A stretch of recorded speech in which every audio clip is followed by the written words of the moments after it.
بسم اللہ الرحمن الرحیم۔ السلام علیکم ورحمۃ اللہ وبرکاتہ۔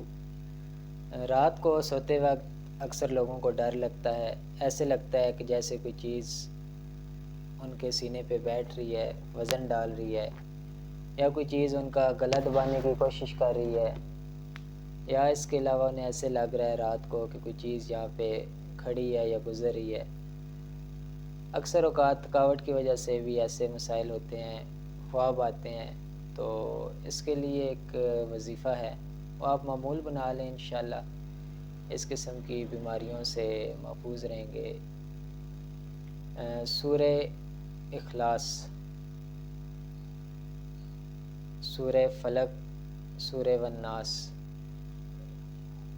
یہ پڑھنی ہے آپ نے۔ سونے سے پہلے ہاتھ اٹھانے ہیں، سورہ اخلاص، سورہ فلق، سورہ والناس پڑھ کر ہاتھوں پہ دم کر کے اپنے سر پہ لگانے ہیں، منہ پہ پھیر لینے ہیں، بازوؤں پہ، سینے پہ اور سارے جسم پہ اسی ترتیب سے آپ نے اپنے ہاتھ پھیر لینے ہیں۔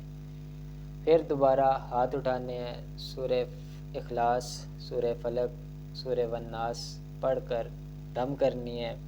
پھر اسی ترتیب سے سر پہ ہاتھ پھیرنا ہے، چہرے پہ، منہ پہ، بازوؤں پہ، سارے جسم پہ پھیر کر تیسری مرتبہ بھی آپ نے یہی عمل دہرانا ہے۔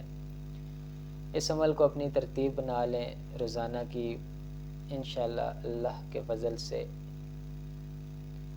آپ کا جو بھی یہ مسئلہ ہے ڈر لگنے والا، اللہ کے فضل سے دور ہو جائے گا۔